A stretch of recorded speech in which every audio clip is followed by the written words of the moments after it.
Forever CM சீரியஸில் இப்போ தமிழ்நாட்டில் 4 முக்கியமான பிரச்சனைகள் தான். 4 ஹை ப்ரையாரிட்டி இஷ்யூஸ். கஞ்சா பிரச்சனை, பெண்கள் பாதுகாப்பு பிரச்சனை, விவசாயிகள் பிரச்சனை, மின்சார பிரச்சனை. இது ஒன்று இப்போ வந்ததில்லை, இது கண்டினியூ ஆகுது. பல வருடங்களாக, பல ஆண்டுகளாக கண்டினியூ ஆகுது. இப்போ முதல்வர் விஜய் அவருடைய ஸ்பீச்சில் சொல்லியிருக்காரு, சட்டமன்றத்தில் ஆக்கப்பூர்வமான கேள்விகளை கேளுங்கள், மக்களுக்கு தேவையான விஷயங்களை பேசுங்க, நாங்கள் அந்த இஷ்யூலாம் ஃபிக்ஸ் பண்ணுறோம் அப்படின்னு. எதிர்கட்சிகள் கொண்டு போக மாட்டாங்க, சும்மா அந்த தேவையில்லாத விஷயங்கள்லாம், இந்த தமிழ் தாய் வாழ்த்தைய முதல்ல பாடல, இதை எதுக்கு 2 வாட்டி பாடினீங்க, அந்த மாதிரிலாம் இல்லை, இதை தான் கேட்பாங்க. இதெல்லாம் மக்களுக்கு எதுவும் நல்லது பண்ண போகிறதில்ல. என்ன மக்களுக்கு என்ன நல்லது பண்ணும்?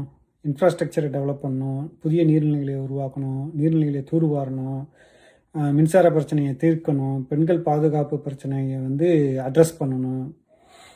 இப்போ ஆல்ரெடி சிங்கப்படையெல்லாம் கொண்டு வந்திருக்காங்க. அது கொஞ்சம் டைம் எடுக்கும். போன ஆட்சியில் என்னமோ இந்த ஆட்சியில் தான் எல்லாம், இந்த 1 மாதத்தில் தான் எல்லாம் நடந்தது மாதிரி பேசுவாங்க. அப்படி கிடையாது, இது எல்லாம் முன்னாடியே இருக்குது. இனிமேல் அவங்க மாற்றத்துக்காக ஓட்டு போட்டிருக்காங்க. நம்ம இந்த நீர் பிரச்சனை, இந்த விவசாயிகள் பிரச்சனைனா அதில் நீர் பிரச்சனையும் அடங்கிடும். புதிய நீர்நிலையை உருவாக்கணும், தூர்வாரணும்.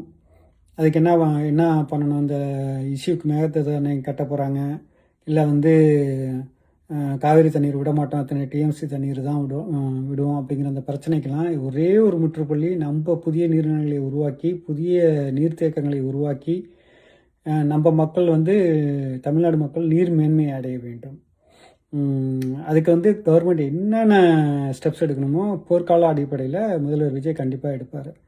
நீர் மேன்மை அடையணும். இந்த லெட்டர் எழுதுறது இதெல்லாம் போன ஆட்சிலேருந்து 10 வருஷமாக 15 வருஷமாக பண்ணிக்கிட்டே இருக்காங்க. அதனால எந்த பிரயோஜனமும் கிடையாது. கண்டிப்பாக அது ஒன்றும் நடக்க போகிறதில்ல. நடுவர் மன்றம் அமைச்சாலும் என்ன, அது ஏதாவது டிஎம்சி தண்ணீர் திறக்கணும்னு சொல்லுவாங்க, இதை மறுபடியும் கஞ்சணும், அவங்க தண்ணி இல்லைம்பாங்க. நான் பெங்களூரில் இருந்திருக்கேன்.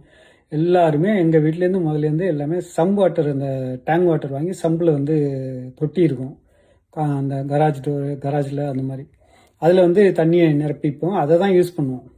அவங்களுக்கே தண்ணி பிரச்சனை. இப்போ நீங்கள் நிறையா நியூஸ் படிக்கிறீங்க, அண்ணன் தம்பியை வெட்டி கொலை, வாய்க்கா வரப்பு பிரச்சனை.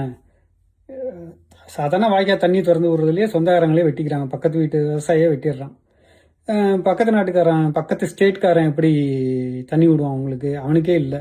நானே பெங்களூர், நான் சொல்கிறது 10 வருஷத்துக்கு முன்னாடி, அப்போயே தண்ணி கிடையாது பெங்களூர்லாம். பெங்களூரில் மழை இல்லைன்னா தண்ணியே கிடையாது. அவங்க என்ன பண்ணுவாங்க? அவங்க எப்படி கொடுப்பாங்க? எல்லாரும் நீரை சேமித்து வைக்கணும்னு தான் பார்ப்பாங்க. நீர் ரொம்ப இன்றியமையாதது.